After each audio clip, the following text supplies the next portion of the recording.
राधे कृष्णा। सुनते हैं संतोषी माता व्रत कथा। अगर आप शुक्रवार का व्रत करते हैं तो शुक्रवार व्रत कथा अवश्य सुननी चाहिए या पढ़नी चाहिए। ऐसा करने से पूजा का फल पूर्ण प्राप्त होता है। आइए सुनते हैं संतोषी माता व्रत कथा। एक गांव में एक बुढ़िया रहती थी। उसके 7 बेटे थे। 6 कमाते थे और एक निकम्मा था। बुढ़िया बुढ़िया माँ 6 पुत्रों का झूठा 7वें पुत्र को देती थी। 7वां पुत्र एक दिन अपनी पत्नी से बोला, देखो मेरी माँ मुझसे कितना प्रेम करती है। वह बोली, क्यों नहीं, सबका झूठन जो खिलाती है। वह बोला कि जब तक मैं अपनी आँख से नहीं देख लूँगा तब तक मैं नहीं मानूंगा। बहू बोली, हाँ देख लेना। कुछ दिन के बाद बड़ा त्योहार आया। घर में 7 प्रकार के भोजन और चूरमा के लड्डू बनाए गए। वह पत्नी की बात को जांचने के लिए सिर दर्द का बहाना बनाकर पतला कपड़ा सिर पर ओढ़कर रसोई में जाकर सो गया और कपड़े में से सब कुछ देखता रहा। 6 भाई भोजन करने आए। उसने देखा कि माँ ने उनके लिए सुंदर सुंदर आसन बिछाए हैं। 7 प्रकार की रसोई परोसी और बुलाया कि बेटा आओ भोजन कर लो। 6 भाई ने भोजन खा लिया। माँ ने सबकी थालियों में से टुकड़े उठाए और झूठन उठाकर एक लड्डू बनाया और अपने साथ में बेटे को उठाकर कहती है कि बेटा उठ, भोजन कर ले। तेरे 6 भाई भोजन करके चले गए हैं, अब क्या तू भोजन नहीं करेगा। बेटा ने सब कुछ देख लिया था। उसने कहा कि माँ मुझे भोजन नहीं करना है, मैं परदेश जा रहा हूँ। माता ने कहा कि कल जाता है तो आज ही चला जा। वह बोला, हाँ हाँ मैं जा रहा हूँ। यह कहकर घर से निकल गया। चलते समय उसने अपनी पत्नी को याद किया। वह गौशाला में कंडे थाप रही थी। वहां जाकर बोला कि मेरे पास कुछ नहीं है, यह अंगूठी ले लो और अपनी कोई निशानी दे दो। वह बोली मेरे पास क्या है, मेरे पास तो ये गोबर भरे हाथ हैं। ये कहकर उसकी पीठ पर हाथ मार दी। वह चल दिया। चलते चलते दूर देश पहुंचा। वहां एक साहूकार की दुकान थी। वहां जाकर बोला कि सेठ जी मुझे नौकरी पर रख लो। साहूकार को नौकर की सख्त जरूरत थी। साहूकार ने कहा, काम देखकर तनख्वाह मिलेगी। उसने कहा, सेठ जी जैसा आप ठीक समझें। उसे साहूकार ने नौकरी पर रख लिया। उसे नौकरी मिल गई। वह वहां दिन रात काम करने लगा। कुछ दिन में दुकान का लेन देन, हिसाब किताब, ग्राहकों को माल बेचना, सारा काम संभाल लिया। साहूकार के 7-8 नौकर थे। वे चक्कर खाने लगे, कहने लगे कि ये तो बहुत ही ज्यादा ईमानदार और बहुत ही समझदार निकला। उसने अपनी ईमानदारी और अपने परिश्रम से सबको पीछे छोड़ दिया। उसे अपने किए का फल मिला। सेठ ने भी उसका काम देखा और 3 महीने में उसे मुनाफे का साझीदार बना लिया। परिश्रम करते करते 12 वर्ष में वह नगर का नामी सेठ बन गया और सेठ ने भी अपना सारा कारोबार छोड़कर बाहर चला गया।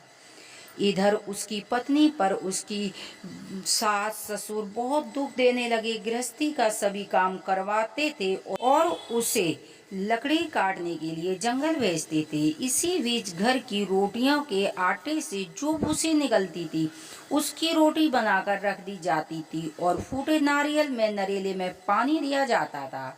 इस तरह के दिन बीतते रहे। एक दिन वह जंगल से लकड़ी लेने जा रही थी।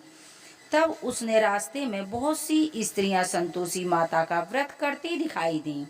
वह वहां खड़ी होकर पूछने लगी कि बहनों, ये तुम किस देवता का व्रत करती हो और इसके करने से क्या फल प्राप्त होता है? इस व्रत के करने से क्या विधि है और यदि आपने इस व्रत का विधान मुझे बताया और समझाया तो आपका बहुत ही मैं एहसान मानूंगी।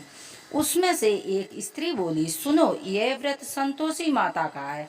इसके करने से निर्धनता दरिद्रता का नाश होता है, लक्ष्मी आती है, मन की चिंताएं दूर होती हैं, मन को प्रसन्न और शांति मिलती है, निपुति को पुत्र की प्राप्ति होती है और प्रीतम यदि बाहर गया है तो वह शीघ्र ही लौट कर आ जाता है। कुमारी कन्या को मनपसंद वर मिलता है।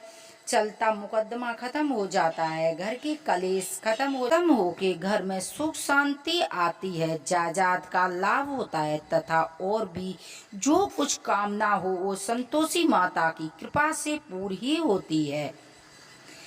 वह पूछने लगी, यह व्रत कैसे किया जाता है, यह भी बताओ तो बड़ी कृपा होगी। वह स्त्री कहने लगी, बिना परेशानी श्रद्धा और प्रेम से जितना भी बन सके प्रसाद लेना, सवाया 5 पैसे तथा सवाए आने तथा जैसे भी आसक्ति लेना, पर सवाया लेना।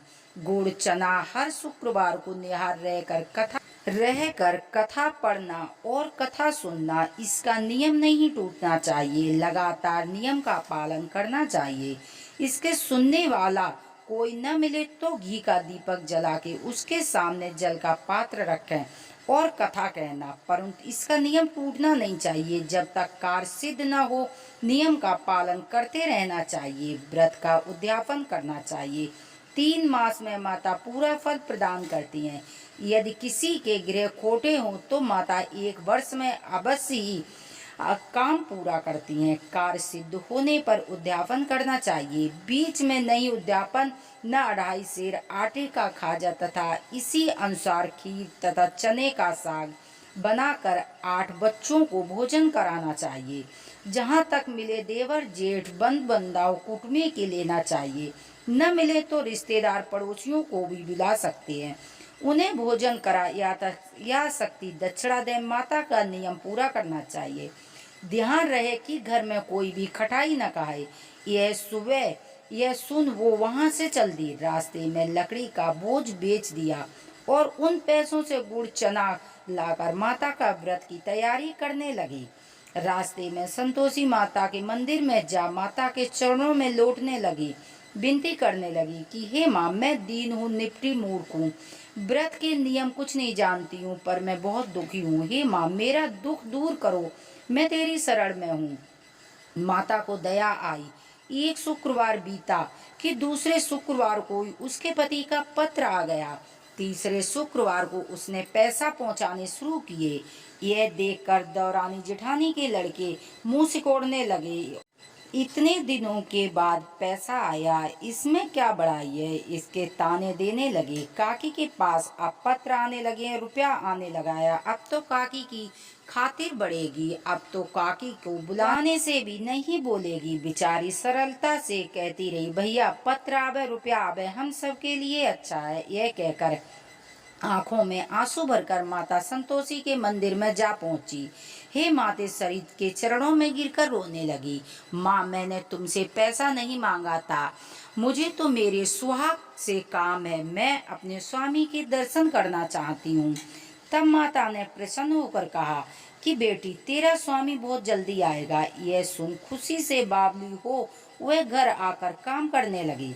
संतोषी माँ विचार करने लगी कि इस भोली पुत्री से मैंने कह तो दिया है तेरा पति शीघ्र आएगा, पर आएगा कहाँ से? वह तो इसे स्वप्न में भी याद नहीं करता। उसे याद दिलाने के लिए मुझे ये जाना पड़ेगा। संतोषी माता ने उस बुढ़िया के बेटे को स्वप्न में समझाया, पुत्र, तेरी घरवाली कष्ट उठा रही है। यह बोला, हाँ माँ, मुझे मालूम है, परंतु मैं क्या करूँ माँ, कैसे जाऊँ? मैं परदेश की बात है, लेन देन का सारा हिसाब किताब, कोई जाने का रास्ता नजर नहीं आता है। अब कोई रास्ता माँ दिखाओ, मैं कैसे जाऊं? माँ कहने लगी, सवेरे नहा धोकर संतोषी माता का नाम ले, घी का दीपक जला, दंडवत प्रणाम कर और दुकान पर जाके बैठना। देखते देखते तेरा सारा लेन देन चुक जाएगा, जमा माल बिक जाएगा, सांझ होते होते धन का ढेर लग जाएगा। अब वह अगले दिन सुबह बहुत जल्दी उठा। उसने अपने मित्र बंद बंदाओं से परिचितों से स्वप्न में माता के द्वारा की गई बात सुनाई। वे सब की बात सुनकर उसकी खिल्ली उड़ाने लगी। वे कहने लगे कि कहीं सपने की बात सच्ची न हो। एक बूढ़ा व्यक्ति बहुत समझदार था। वह बोला, देखो भाई, मेरी बात मानो, इस तरह सच या झूठ कहने के बदले देवता जैसे कहा है वैसे ही करना, देवताओं ने जैसे कहा है वैसा ही करना, तेरा क्या जाता है? बूढ़े की बात मानकर नहा धोकर उसने संतोषी माता को प्रणाम किया। फिर घी का दीपक जलाकर दुकान पर जाके बैठ गया। शाम तक धन का ढेर लग गया। वह हैरान हुआ, मन में संतोषी माता का नाम ले प्रसन्न हो घर जाने के रास्ते वास्ते कपड़ा गहना कपड़े खरीदने लगा। सब काम निबटने लगे, अपने घर के लिए वह रवाना हुआ। इधर उसको पत्नी जंगल में लकड़ी लेने गई। लौटते वक्त थक जाने के कारण संतोषी माता के मंदिर पर विश्राम करने बैठ गई। यह तो उसका रोज रुकने का स्थान था। धूल उड़ती देख उसने पूछा, हे माँ, यह धूल कैसे उड़ रही है?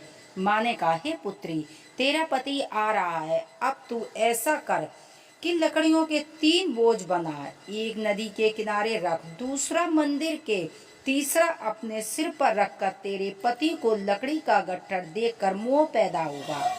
वह वहां रुकेगा, नाश्ता पानी बनाकर खाकर तेरे से मिलने जाएगा। लकड़ी का बोझ उठाकर जाना और इसी बीच चौक में गट्ठर डाल देना, आवाज जोर से लगाना, लो सासू जी लकड़ियां का गट्ठर लो, भूसी की रोटी दो और नारियल के नरेले में पानी दो। आज कौन मेहमान आया है? संतोषी माता बात सुनकर वह बहुत अच्छा लगा। यह कहकर प्रसन्न मन से लकड़ियों के 3 बोझ बनाए, एक नदी के तट पर, दूसरा माँ के मंदिर में रख दिया। इतने में मुसाफिर वहां पहुंचा। सूखी लकड़ी देखकर उसको इच्छा हुई कि अब यहीं विश्राम कर लें और भोजन बनाकर खा पीकर गांव चलें। इस प्रकार भोजन कर विश्राम कर वह अपने गांव में आ गया। उसी समय बहू सिर पर लकड़ी का गट्ठर लिए आई। उसने गट्ठर को आंगन में जोर से डाला, 3 आवाज लगाई, लो सासू लकड़ी का गट्ठर लो, भूसी की रोटी दो, नारियल के खोपरे में पानी दो। आज कौन मेहमान आया है? यह सुनकर सास ने अपने दिए हुए कष्टों को भुलाने के लिए कहा, बहू ऐसा क्यों कहती है? तेरा मालिक ही आया है, बैठ मीठा भात खाकर गहने कपड़े पहन। पत्नी की आवाज सुन स्वामी बाहर आया और उसके हाथ में पहनी अंगूठी देखकर व्याकुल हो गया। उसने माँ से पूछा कि माँ, ये कौन है? माँ बोली, बेटा, ये तेरी पत्नी है। आज 12 वर्ष हो गए हैं जब से तू गया, तब से सारे गांव में जानवरों की तरह भटकती रहती है, काम काज कुछ करती नहीं है, 4 पैर का भोजन करती है और खा के चली जाती है। अब लड़का बोला, अब मुझे देखकर भूसी की रोटी और नारियल के खोपड़े में पानी मांगती है। वह बोली, माँ, मैंने इसे भी देखा है और तुझे भी देखा है। मुझे दूसरे घर की चाबी दे दो, मैं वहीं रहूंगा। ठीक है बेटा, जैसे तेरी मर्जी। यह कहकर माँ ने चाबी का गुच्छा बेटे को थमा दिया। उसने दूसरे घर को खोला, सारा सामान जमाया। एक ही दिन में राजा राज जैसा ठाट बैठ हो गया। अब क्या था कि वह सुख भोगने लगी। अगला शुक्रवार आया। उसने अपने पति से कहा, मुझे संतोषी माँ का उद्यापन करना है। पति बोला, बहुत अच्छा है, खुशी खुशी करो। वह उद्यापन की तैयारी करने लगी। जेठ के लड़कों के लिए भोजन के लिए कहने गई। उन्होंने मंजूर किया, परंतु पीछे से जेठानी ने अपने बच्चों को सिखाया, देखो, भोजन के समय सब लोग खटाई मांगना, जिससे उसका उद्यापन पूरा न हो। लड़के ने भोजन करने आए, खीर पेट भर खाई, परंतु बात याद आते ही कहने लगे, हमें खटाई खाने की इच्छा हो रही है, हमें खटाई दो, खीर खाना हमें नहीं भाता है। देखकर अरुचित होने लगी। लड़के उठ खड़े हुए, बोले, पैसे लाओ। भोली बहू जानती नहीं थी, उसने पैसे दी, जिससे लड़कों ने जाकर इमली खरीद कर खा ली। यह देखकर बहू पर माता का कोप हो गया। राजा के दूत पति को पकड़कर ले गए। अब सब मालूम हो जाएगा जब जेल की रोटी खाएगा। बहू से यह सब वचन सहन नहीं हो रहे थे। बहू संतोषी माता के मंदिर गई और कहने लगी, माँ, तुमने तो हमें हंसाकर रुला दिया। माँ बोली, पुत्री, तूने मेरा व्रत भंग किया है, इतनी जल्दी सब बातें भुला दी। वह बोली, माँ, मुझसे भूल हो गई है, न मैं कुछ अपराध किया है, मुझे तो लड़कों ने भूल में डाल दिया, मुझे क्षमा करो माँ। माँ बोली, ऐसी भूल आगे मत करना। यह बोली, अब मैं कभी नहीं करूँगी। अब बताओ कि मेरे पति कैसे आएंगे? माँ बोली, पुत्री, जा, तेरा पति तुझे रास्ते में मिलेगा। वह मंदिर से निकलकर बाहर आई तो रास्ते में उसने अपने पति को आते हुए देखा। उसने पूछा कहाँ गए थे। वह बोला इतना धन जो कमाया था उसका कर राजा ने मांगा था, वह भरने गया था। वह प्रसन्न होकर बोली भला हुआ, अब घर चलो। फिर अगला शुक्रवार आया। वह बोली मुझे माता का उद्यापन करना है। पति बोला ठीक है करो। वह फिर से जेठ के लड़कों को भोजन के लिए बोलने गई। जेठानी ने लड़कों को सिखा दिया कि तुम पहले की तरह खटाई मांगना। लड़के भोजन करने बैठे, लेकिन भोजन करने से पहले कहने लगे कि हमें खीर नहीं भाती है, मेरा जी मिचलाता है, मुझे खटाई खाने को दो। वह बोली खटाई खाने के लिए नहीं मिलेगी, खाना हो तो खाओ। उन्हें उनके उठकर चले जाने पर उसने ब्राह्मण के लड़कों को बुलाकर और भोजन कराया। दक्षिणा की जगह उसने एक एक फल दिए। संतोषी माता प्रसन्न हुई। माता की कृपा से 9 महीने में उसके घर चंद्रमा के समान पुत्र पैदा हुआ। पुत्र को लेकर वह प्रतिदिन संतोषी माता के मंदिर जाने लगी। माँ ने सोचा कि यह रोज आती है, आज क्यों न मैं इसके घर चलूं, इसका आसरा देखूं तो सही। यह विचार कर माता ने भयानक रूप बनाया। गुड़ और चने से सना मुख, ऊपर सूंड के समान होंठ, उस पर मक्खियां बिन बिन कर रही थीं। दहलीज में पैर रखते ही उसकी सास चिल्लाई देखो रो देखो, चुड़ैल डाकनी चली आ रही है, इसे भगाओ नहीं तो ये सबको खा जाएगी। बहू रोशनदान से देख रही थी, बड़ी प्रसन्न हो उठी। आज मेरी माँ मेरे घर आई है, यह कहकर दूध पीते बच्चे को गोद से उतार दिया। इस पर उसकी माँ को क्रोध में भरकर बोली अरे इसे देख, ये कैसी उतावली हो रही है। बच्चे को गोद से पटक दिया। इसमें माँ के प्रताप से जहाँ देखो वहीं लड़के ही लड़के नजर आने लगे। ये बोली माँ जी, मैं जिनका व्रत करती हूँ ये वही संतोषी माता हैं। इतना कह उसने झट से घर के सारे किवाड़ खोल दिए। सबने माता के चरण पकड़ लिए और विनती करने लगे हे माँ, हम सब मूर्ख अज्ञानी हैं, तुम्हारे व्रत की विधि हम सब नहीं जानते हैं। तुम्हारा व्रत भंग करने के लिए हमने बहुत बड़ा अपराध किया है। हे माँ, आप हमारे अपराधों को क्षमा करो। इस प्रकार बार बार कहने पर संतोषी माँ प्रसन्न हुई। इसके बाद उनकी सास कहने लगी हे संतोषी माता, आपने जो बहू जैसा फल दिया वैसा सबको देना। जो ये कथा पढ़ता है और सुनता है उनके सभी मनोरथ पूरे करना। बोलो संतोषी माता की जय। सुनते हैं आरती। जय संतोषी माता मैया, जय संतोषी माता, अपने सेवक जन की सुखी संपत्ति दाता। जय संतोषी माता। सुंदर चीर सुनहरी माँ धारण की जो, हीरा पन्ना दम के तन सिंगार लीनो। जय संतोषी माता।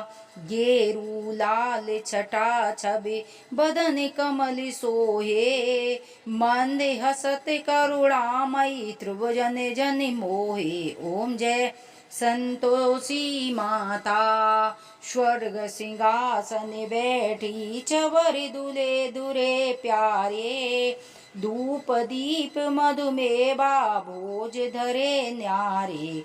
ओम जय संतोषी माता। गुड़ और चना परम प्रिय ताम संतोष कियो, संतोषी कहलाई भक्तन वैभ दियो। जय संतोषी माता। शुक्रवार प्रिय मानव आज दिवस सूजी, भक्त मंडली छाई कथा सुनत मोई। जय संतोषी माता। मंदिर जगमगी ज्योति मंगल धन छाई, बिने करते हम सेवक चरणन सिर नाई। जय संतोषी माता। भक्ति भावमय पूजा अंगीकृत कीजे, जो मन बसे हमारे इच्छित फल दीजे। जय संतोषी माता। दुखी दरिद्री रोगी संकट मुक्त कियो, बहुधन धान धरे घरे सुख सौभाग्य दीजो। जय संतोषी माता। ध्यान धरे जो तेरा वांछित फल पायो। पूजा कथा श्रवण करे घरि आनंद आयो। जय संतोषी माता चरण गहे की लज्जा रखियो जगदम्बे। संकट तू ही निवारे दया गई अम्बे। जय संतोषी माता जय संतोषी माता मैया जय संतोषी माता। संतोषी माँ की आरती जो कोई जन गावे। रिद्धि सिद्धि सुख संपत्ति जी भर के पावे। जय संतोषी माता ओम जय संतोषी माता मैया जय संतोषी माता। बोलो संतोषी मैया की जय। जो कथा पढ़ने वाले पर सुनने वाले पर संतोषी माता की कृपा प्राप्त होती है, घर में सुख समृद्धि आती है।